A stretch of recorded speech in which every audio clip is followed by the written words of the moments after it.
Assalamualaikum warahmatullahi wabarakatuh. Selamat datang kembali di channel Om Riz Official. Untuk kisah kali ini ada sebuah cerita yang berjudul Boneka Misterius. Dan sebelum kita lanjut ke ceritanya, tekan dulu tombol like video ini dan jangan lupa tekan juga tombol subscribe channel ini. Dan jangan lupa nyalakan juga lonceng notifikasinya agar tidak ketinggalan cerita-cerita lainnya. Dan seperti apa untuk kisah kali ini? Langsung saja kita masuk ke ceritanya.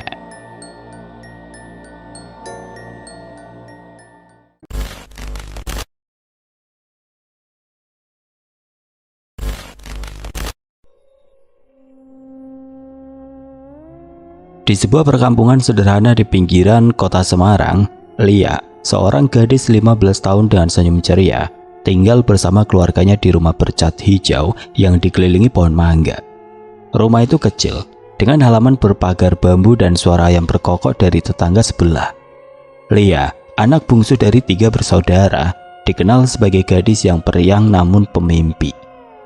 Ia sering menghabiskan waktu sore menonton serial remaja di televisi tua di ruang tamu atau menggambar di buku catatannya. Salah satu mimpinya adalah memiliki boneka cantik seperti yang ia lihat di etalase toko-toko di pusat kota. Namun keluarganya yang sederhana tidak pernah mampu membelikan barang yang dianggap mewah itu.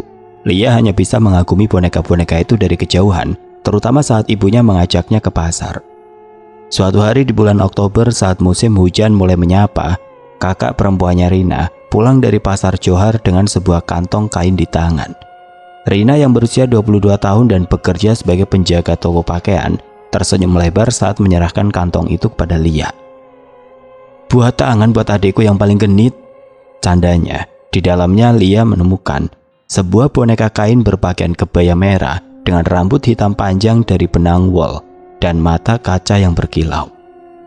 Wajah boneka itu begitu mempesona, dengan senyum kecil yang seolah menyimpan rahasia. Lia menjerit kegirangan, memeluk Rina erat-erat sebelum menggendong bonekanya seperti anak kecil. "Aku kasih nama dia Sari," ujar Lia matanya berbinar. Malam itu ia meletakkan Sari di samping bantalnya, di atas kasur sederhana di kamar kecilnya yang berdinding triplek. Ia menatap boneka itu lama, merasa seperti mimpi yang akhirnya jadi nyata. Namun saat malam semakin larut, suasana rumah terasa berbeda. Angin sepoi-sepoi masuk melalui celah-celah jendela kayu, membawa aroma tanah basah. Lia yang biasanya tidur nyenyak terbangun tengah malam karena mendengar suara samar, seperti desisan atau bisikan pelan dari sudut kamar. Ia menoleh ke arah Sari yang terbaring di sampingnya, dan untuk sesaat ia merasa mata kaca boneka itu memantulkan cahaya bulan dengan cara yang aneh, seolah menatapnya. "Mungkin cuma angin," gumamnya mencoba menenangkan diri. Ia menarik selimut hingga menutupi dagunya, memeluk Sari lebih erat, dan memaksakan diri untuk tidur. Di luar suara jangkrik dan katak bersautan, namun ada sesuatu di udara malam itu yang terasa tidak biasa, seperti embusan dingin yang tidak bisa dijelaskan. Lia tidak tahu bahwa malam itu adalah awal dari serangkaian kejadian yang akan mengubah hidupnya. Hari-hari setelah mendapatkan boneka baru, Lia masih terpikat dengan Sari, boneka kain berkebaya merah yang kini menjadi teman setianya. Di rumah sederhana di pinggiran Semarang, Lia sering membawa Sari kemana-mana, ke meja makan saat sarapan nasi goreng buatan ibunya, ke teras saat ia mengerjakan PR matematika, bahkan ke ruang tamu saat menonton sinetron favoritnya. Teman-teman sekolahnya yang datang berkunjung, seperti Nita dan Sari, menggoda Lia karena kegirangan seperti anak kecil dengan bonekanya. "Lia umur 15 tahun kok masih main boneka," canda Nita suatu sore, membuat Lia cemberut sebelum akhirnya tertawa bersama. Namun di balik keceriaannya ada sesuatu yang mulai mengganggu. Malam hari saat rumah menjadi sepi dan hanya suara jangkrik terdengar, Lia merasa ada yang tidak beres. Kamar Lia yang kecil dengan dinding triplek dan jendela kayu tua selalu terasa nyaman baginya. Tetapi sejak Sari ada, suasana kamar itu berubah. Setiap malam ia meletakkan boneka itu di samping bantalnya, tepat di sisi kasur yang menghadap jendela. Cahaya bulan yang masuk melalui celah-celah jendela sering memantul di mata kaca Sari, menciptakan kilau yang terasa hidup. Pada malam ketiga, Lia terbangun tiba-tiba sekitar pukul 2 dini hari. Ia mendengar suara samar, seperti gesekan kain atau langkah kecil di lantai kayu. Jantungnya berdegup kencang. Ia menoleh ke arah Sari, dan untuk sesaat ia merasa boneka itu sedikit bergeser dari posisinya. Mungkin aku lupa taruh dia di tempat yang benar, pikirnya mencoba menenangkan diri. Ia menarik selimut lebih erat dan memaksakan mata terpejam, meski perasaan tidak nyaman terus menggerogoti. Kejadian aneh itu tidak berhenti. Malam berikutnya Lia bermimpi buruk untuk pertama kalinya. Dalam mimpinya ia melihat Sari berdiri di sudut kamar, menatapnya dengan mata kaca yang berbinar merah. Boneka itu bergerak perlahan, kebaya merahnya berkibar seolah tertiup angin, dan sebuah suara bisikan memanggil namanya. Lia, Lia. Ia terbangun dengan nafas tersegal, keringat dingin membasahi dahinya. Cahaya bulan masih menyelinap ke kamar, dan Sari terbaring di sampingnya, tidak bergerak. Cuma mimpi, gumam Lia, tapi ia tidak bisa mengabaikan rasa takut yang menjalar. Ia memutuskan untuk memindahkan Sari ke atas meja belajarnya malam itu, berharap jarak akan membuatnya lebih tenang. Namun suara-suara aneh itu muncul lagi. Kali ini seperti tawa kecil yang pelan, seolah dari kejauhan. Lia mulai merasa gelisah. Ia mencoba berbagi cerita dengan Rina, kakaknya, saat mereka sarapan bersama di dapur. Kak, kamu pernah nggak dengar suara aneh di malam hari? Tanya Lia hati-hati, tidak ingin terdengar konyol. Rina yang sedang mengaduk teh manis hanya mengangkat bahu. Mungkin tetangga lagi nonton TV keras-keras, Li. Rumah kita kan deket sama rumah Pak RT. Jawaban itu tidak memuaskan Lia, tapi ia tidak ingin memaksa. Ia mulai bertanya-tanya apakah ia terlalu banyak menonton film horor di YouTube, seperti Kuntilanak atau Pocong, yang baru saja ia tonton bersama Nita. Mungkin aku kebanyakan imajinasi, pikirnya mencoba meyakinkan diri. Namun kejadian aneh terus berulang. Suatu malam saat ia terbangun karena mendengar suara seperti kain yang diseret di lantai, ia melihat bayangan samar di dinding kamar. Bayangan itu seolah menyerupai sosok kecil dengan rambut panjang, mirip Sari. Lia menyalakan lampu tidur dengan tangan gemetar, dan bayangan itu lenyap. Sari masih ada di atas meja tepat di tempat ia tinggalkan. Tapi kali ini Lia yakin ada sesuatu yang salah. Ia mulai mencatat kejadian-kejadian aneh ini di buku hariannya, berharap bisa menemukan pola atau penjelasan logis. Apa aku harus cerita ke ibu? Pikirnya, tapi ia takut dianggap berlebihan. Di kampungnya cerita tentang hal-hal mistis bukan hal baru, tetapi Lia tidak ingin dianggap lelet atau takut pada sesuatu yang mungkin hanya imajinasinya. Namun di lubuk hatinya ia tahu bahwa Sari bukan sekedar boneka biasa. Lia duduk di tepi kasurnya, menatap buku harian yang penuh coretan tentang kejadian-kejadian aneh selama seminggu terakhir. Di kamar kecilnya yang berdinding triplek, udara terasa pengap meski jendela terbuka lebar. Cahaya lampu neon 10 watt di langit-langit kamar membuat bayangan Sari, boneka berkebaya merah di atas meja belajar, tampak lebih menyeramkan. Lia sudah tidak lagi meletakkan boneka itu di samping bantalnya sejak mimpi buruk dan suara-suara aneh semakin sering mengganggunya. Namun keputusannya untuk menjauhkan Sari tidak banyak membantu. Malam sebelumnya, ia kembali terbangun karena suara seperti kain yang diseret, diikuti bisikan pelan yang memanggil namanya. Kali ini ia bersumpah mendengar kata-kata yang lebih jelas. Kamu milikku. Lia menggigil hanya dengan mengingatnya. Pagi itu saat matahari baru muncul di balik pohon mangga di halaman, Lia memutuskan untuk mencari tahu lebih banyak tentang boneka itu. Ia tidak bisa lagi mengabaikan perasaan takut yang kini bercampur dengan rasa penasaran yang membakar. Kalau aku nggak cari tahu, aku bakal gila, gumamnya sambil menutup buku hariannya. Ia mengenakan kaos oblong dan celana pendek, lalu berjalan ke dapur tempat Rina sedang mencuci piring sisa sarapan. Bau sabun colek dan nasi kuning masih tercium di udara. Kak, boneka yang kamu kasih itu kamu beli di mana sih? Tanya Lia, berusaha terdengar santai. Rina memandangnya dengan alis terangkat, tangannya masih memegang piring plastik. Di pasar Johar, di toko kecil dekat penjual sayur. Kenapa? Kok tiba-tiba nanya?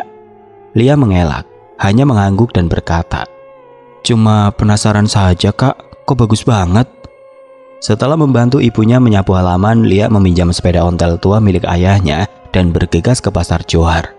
Pasar itu ramai seperti biasa, penuh dengan suara pedagang yang menawarkan dagangan, aroma ikan segar, dan bau asap dari gerobak sate di pinggir jalan. Lia mendorong sepedanya melewati lorong-lorong sempit, mencari toko boneka yang disebutkan Rina. Setelah bertanya pada beberapa pedagang, ia akhirnya menemukan sebuah kios kecil di sudut pasar. Hampir tersembunyi di antara tumpukan karung beras dan plastik berisi mainan murah. Kios itu terlihat tua, dengan etalase kayu yang catnya sudah mengelupas.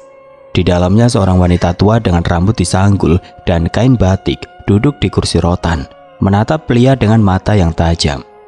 "Bu, ini toko yang jual boneka kan?" tanya Lia, suaranya sedikit gemetar. Wanita itu tersenyum tipis, wajahnya penuh kerut, namun matanya seolah menyimpan rahasia. "Iya nak, cari boneka apa?" Lia menjelaskan tentang boneka berkebaya merah yang dibeli kakaknya. Wanita itu mengangguk pelan, lalu berkata, "Oh, boneka itu cantik ya, tapi boneka itu memilih sendiri pemiliknya." Lia mengerutkan kening, tidak mengerti maksudnya. "Maksud ibu apa? Boneka itu biasa saja kan?" Wanita itu hanya tersenyum lagi, kali ini dengan ekspresi yang membuat bulu kuduk Lia merinding. "Hati-hati nak, boneka itu punya cerita sendiri," katanya sebelum berbalik mengambil sesuatu dari rak di belakangnya, seolah menutup pembicaraan. Lia pulang dengan lebih banyak pertanyaan daripada jawaban. Di perjalanan ia mencoba mencerna kata-kata wanita itu.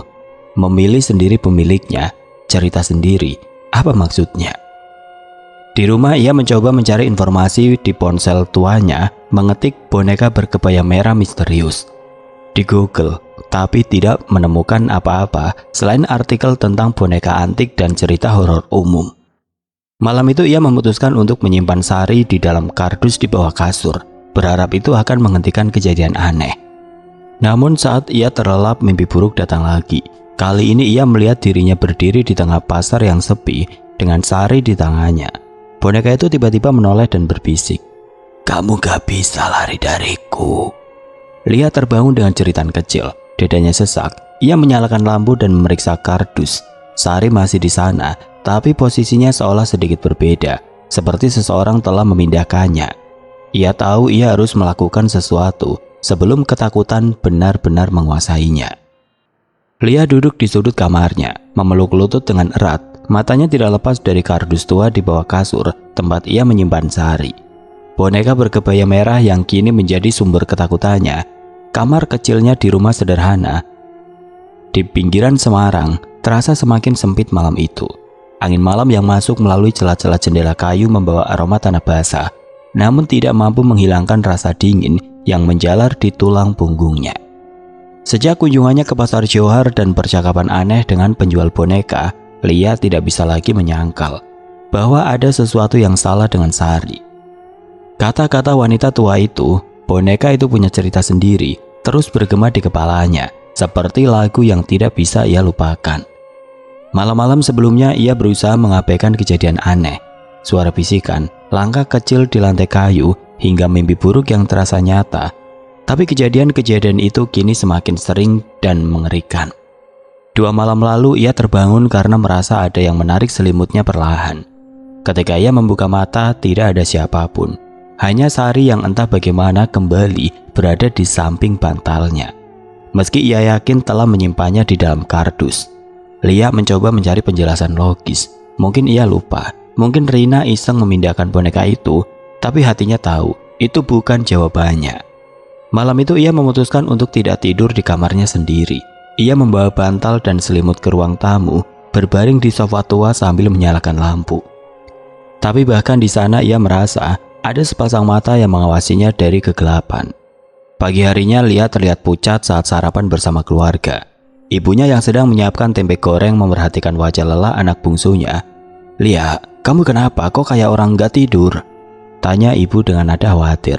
Lia hanya tersenyum kecil, tidak ingin membuat ibunya cemas. "Cuma begadang ngerjain PR, Bu," dustanya sambil mengaduk nasi di piringnya. Rina yang duduk di seberangnya memandangnya dengan curiga, tapi tidak berkomentar. Lia tahu ia tidak bisa menceritakan apa yang ia alami. Di kampung mereka cerita tentang hal-hal mistis memang biasa. Tapi ia takut dianggap berlebihan atau bahkan gila. "Mungkin aku cuma stres," mencoba meyakinkan diri sendiri, tapi di lubuk hatinya ia tahu bahwa ketakutannya nyata. Malam berikutnya teror itu mencapai puncaknya. Lia kembali tidur di kamarnya, berharap semua akan baik-baik saja. Ia mengunci kardus tempat Sari disimpan dengan tali rafia. bahkan meletakkan kamus tebal di atasnya untuk memastikan boneka itu tidak berpindah lagi. Namun sekitar tengah malam ia terbangun karena suara yang lebih keras dari sebelumnya, seperti cekikikan kecil yang datang dari sudut kamar. Jantungnya berdegup kencang. Ia menyalakan lampu tidur dengan tangan gemetar, dan apa yang ia lihat membuat darahnya membeku. Kardus di bawah kasur terbuka, tali rafianya terlepas, dan Sari duduk di atas meja belajar, menghadap langsung ke arahnya. Mata kaca boneka itu seolah berbinar dalam kegelapan, dan untuk sesaat Lia bersumpah melihat senyumnya melebar. Ia menjerit, berlari keluar kamar dan membangunkan seluruh rumah. Rina dan ibunya bergegas masuk, menemukan Lia meringkuk di sudut ruang tamu, menangis terseduh-seduh. "Li, apa-apaan ini? Kenapa kamu?" tanya Rina mencoba menenangkan adiknya. Dengan suara terbata Lia menceritakan semua yang ia alami. Suara-suara, mimpi buruk dan bagaimana Sari seolah hidup. Ibunya memeluknya erat, mengira Lia hanya kelelahan atau ketakutan karena cerita horor. "Mungkin kamu terlalu capek, Nak. Besok kita ke dokter mata. Siapa tahu kamu kurang tidur," kata ibu mencoba mencari alasan logis. Tapi Rina yang melihat kengerian di mata adiknya mulai merasa bersalah. "Li, apa ini gara-gara boneka itu? Aku nggak tahu kalau itu bakal bikin kamu takut." Lia tidak bisa lagi menahan ketakutannya. Ia tahu ia harus menghentikan ini. Apapun yang terjadi malam itu, ia membuat keputusan yang ia harap tidak akan ia sesali. "Aku nggak mau boneka itu ada di rumah lagi," katanya dengan tegas, meski suaranya masih gemetar. Ia tidak peduli jika ia dianggap gila atau berlebihan.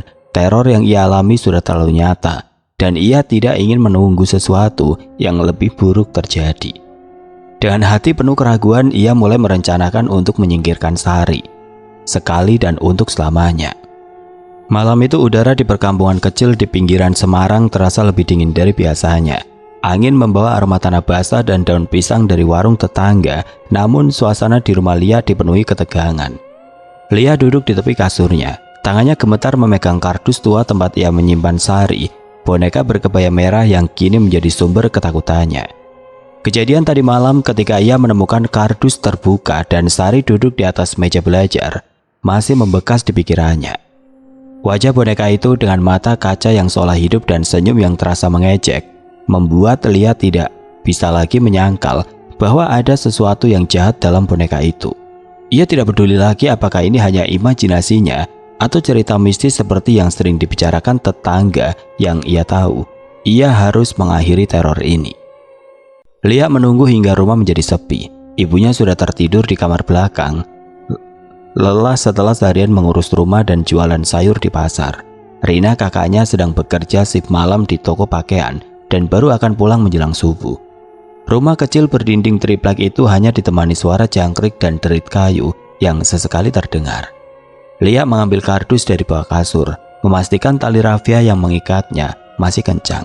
Ia membawa kardus itu ke halaman belakang, tempat ayahnya biasa menyimpan kayu bakar dan beberapa barang bekas. Di sudut halaman ada drum besi tua yang biasa digunakan untuk membakar sampah. Jantung Lia berdegup kencang, campuran antara ketakutan dan tekad yang membara. Ia membuka kardus dengan hati-hati, setengah takut Sari akan bergerak lagi. Boneka itu terbaring di dalam. Kebaya merahnya sedikit kusut, tapi wajahnya masih terlihat sempurna, terlalu sempurna hingga terasa menyeramkan. Lia mengambil botol plastik berisi bensin sisa yang ia temukan di gudang kecil ayahnya, tempat ia menyimpan alat-alat pertanian. Bau bensin yang menyengat membuatnya mual, tapi ia tidak mau berhenti. "Aku harus selesaikan ini," gumamnya. Suaranya hampir tenggelam oleh angin malam. Ia menuang bensin ke dalam drum, lalu melemparkan Sari ke dalamnya. Untuk sesaat ia ragu. Boneka itu adalah hadiah dari Rina, kakak yang sangat ia sayangi. Membakarnya terasa seperti pengkhianatan. Tapi kenangan akan mimpi buruk, suara bisikan, dan bayangan di dinding kamar mendorongnya untuk melanjutkan. Dengan tangan gemetar, Lia menyalakan korek api yang ia ambil dari dapur. Cahaya kecil itu berkedip di kegelapan, mencerminkan ketakutannya yang masih tersisa. Ia melemparkan korek ke dalam drum, dan api langsung menyala, melahap kain kebaya merah Sari dengan cepat. Kobaran api menerangi halaman belakang, menciptakan bayangan yang menari-nari di dinding bambu. Untuk sesaat, Lia terpaku menatap api yang berkobar. seolah terhipnotis.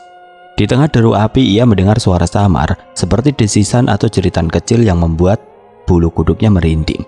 Tapi ia tidak bergerak, hanya menatap hingga boneka itu lenyap menjadi abu. Asap hitam membumbung ke langit malam, membawa bau kain terbakar yang menyengat. Lia berdiri di sana, memeluk tubuhnya sendiri, merasa campuran lega dan bersalah. Ketika api akhirnya padam, hanya menyisakan abu dan sisa-sisa logam dari drum, Lia kembali ke kamarnya. Ia merasa beban berat di dadanya mulai terangkat. Malam itu untuk pertama kalinya dalam beberapa minggu, ia tidur tanpa mimpi buruk. Tidak ada suara bisikan, tidak ada bayangan aneh, tidak ada perasaan diawasi. Pagi harinya ia terbangun dengan perasaan yang lebih ringan, meski bayang-bayang rasa bersalah masih menghantuinya. Saat sarapan, ia tidak bercerita apa-apa kepada ibunya, hanya tersenyum kecil. Saat ditanya kenapa, ia tampak lebih ceria. "Cuma tidur nyenyak, Bu," katanya berusaha menyembunyikan rahasia. Namun rasa bersalah itu kembali saat Rina pulang dari kerja dan masuk ke kamar Lia untuk mengambil sesuatu. Mana bonekanya? Kok nggak kelihatan?" tanya Rina sambil melihat ke meja belajar. Lia membeku, tidak tahu harus menjawab apa. Akhirnya ia berbohong. "Aku simpen di kardus, Kak, takut kotor." Rina mengangguk tidak curiga, tapi Lia merasa batinnya teriris. Ia berjanji pada dirinya sendiri untuk menceritakan kebenaran pada Rina suatu hari nanti, tapi bukan sekarang. Yang terpenting ia kini bisa bernapas lega. Tidak ada lagi teror, tidak ada lagi mimpi buruk. Ia mulai merasa seperti dirinya yang dulu, gadis ceria yang tidak takut pada apapun.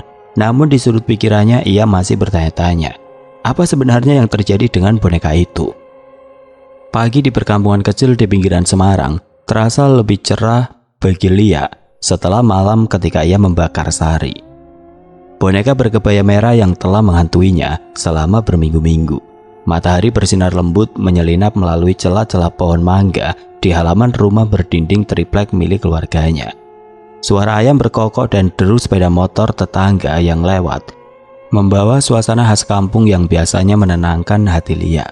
Untuk pertama kalinya dalam beberapa waktu ia tidur nyenyak tanpa mimpi buruk, tanpa suara bisikan misterius atau perasaan diawasi. Kamar kecilnya yang dulu terasa menyeramkan kini kembali seperti tempat perlindungan yang hangat. Namun di balik kelegaan itu, ada sisa rasa bersalah yang menggerogoti. Ia telah menghancurkan hadiah dari Rina, kakaknya yang begitu ia sayangi, dan kebohongannya tentang menyimpan boneka di kardus membuatnya merasa semakin tidak nyaman. Hari itu, Lia berusaha menjalani rutinitasnya seperti biasa. Ia membantu ibunya menyiapkan sarapan, nasi uduk dengan tempe orek dan sambal terasi, sambil mengobrol ringan tentang rencana ke sekolah. Ibunya yang selalu peka memperhatikan bahwa Lia tampak lebih ceria, meski ada sedikit kegelisahan di matanya. "Lia, kamu yakin gak apa-apa? Kemarin-kemarin kok kayak orang ketakutan?" tanya ibu sambil mengaduk teh manis di gelas plastik. Lia tersenyum lebar, berusaha menutupi rahasianya. "Aku baik-baik aja, Bu, cuma capek gara-gara PR banyak," jawabnya lalu buru-buru mengalihkan pembicaraan ke rencana pasar mingguan mereka. Tapi dalam hati ia masih memikirkan sari, atau lebih tepatnya abu sari, yang kini tersisa di drum besi tua di halaman belakang. Sore harinya Rina pulang dari kerja dengan wajah penuh ceria. Ia duduk di teras bersama Lia, membawa segelas es teh manis dan sepiring pisang goreng dari warung tetangga. "Li, kamu gak bakal percaya apa yang aku dengar tadi di toko," kata Rina, matanya berbinar penuh semangat. Lia mengerutkan kening, merasa campuran penasaran dan cemas. "Apa, Kak?" tanyanya mencoba terdengar santai, meski jantungnya mulai berdegup lebih kencang. Rina mencondongkan tubuhnya, suaranya merendah seperti sedang berbagi rahasia. "Tadi Bu Sari yang jualan kain di sebelah toko cerita tentang boneka aneh yang pernah dimiliki keluarga di kampung sebelah. Katanya boneka itu mirip banget sama yang aku kasih ke kamu.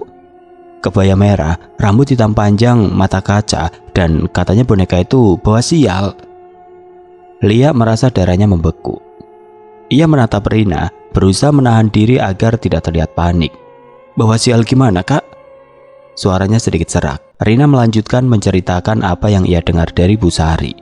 Konon boneka itu berasal dari seorang pengrajin tua yang tinggal di desa terpencil di Jawa Tengah. Pengrajin itu dikenal sebagai dukun yang memasukkan sesuatu ke dalam boneka-bonekanya sebelum meninggal dalam keadaan tragis. Ditemukan tewas dengan luka misterius di rumahnya. Boneka-boneka itu kemudian tersebar ke pasar-pasar, termasuk pasar Johar, dan beberapa keluarga yang memilikinya mengalami musibah. Ada cerita tentang keluarga di kampung sebelah yang kehilangan anak kecil mereka dalam kecelakaan aneh, dan seorang tetangga lain yang bersumpah melihat boneka itu bergerak di malam hari. Katanya boneka itu bisa berwujud kayak manusia, Li. Bisa nyanyi, bisa jalan, serem banget. Kata Rina setengah bercanda, tapi wajah Lia sudah pucat. Lia tidak bisa berkata apa-apa. Pikirannya melayang ke malam-malam ketika ia mendengar bisikan melihat bayangan dan bermimpi tentang Sari yang mengejarnya. Ia teringat kata-kata penjual di pasar Johar. Boneka itu memilih sendiri pemiliknya. Apakah itu artinya Sari sengaja memilih dia, dan apa yang akan terjadi jika ia tidak membakar boneka itu? Li, kamu kenapa kok diem? Tanya Rina, menyadari adiknya tiba-tiba membisu. Lia menggeleng cepat berusaha tersenyum. Gak apa-apa kak, cuma serem aja ceritanya. Katanya berbohong lagi. Dalam hati ia bersyukur telah membakar Sari. Meski rasa bersalah masih ada, ia tahu ia telah membuat keputusan yang tepat. Ketakutan yang selama ini mengurungnya kini lenyap, digantikan oleh kelegaan yang rapuh. Malam itu Lia duduk di kamarnya, menatap buku hariannya yang penuh catatan tentang teror Sari. Ia menulis satu kalimat terakhir. Aku gak tahu apa yang sebenarnya terjadi, tapi aku gak mau tahu lagi. Ia menutup buku itu, berjanji pada dirinya sendiri untuk melupakan semua yang berkaitan dengan boneka itu. Di luar angin malam bertiup pelan, membawa suara daun-daun yang bergoyang. Untuk pertama kalinya Lia merasa rumahnya kembali menjadi miliknya. Tapi di sudut hatinya, ia tahu bahwa bayang-bayang ketakutan itu mungkin tidak akan pernah benar-benar hilang. Oke teman-teman, sekian untuk kisah kali ini. Bagaimana menurut kalian tentang kisah ini? Tulis komentar kalian di kolom komentar. Dan buat teman-teman yang baru bergabung, jangan lupa untuk like, komen, share, serta subscribe channel ini. Dan jangan lupa nyalakan juga lonceng notifikasinya agar tidak ketinggalan cerita-cerita lainnya. Dan akhir kata, wassalamualaikum warahmatullahi wabarakatuh.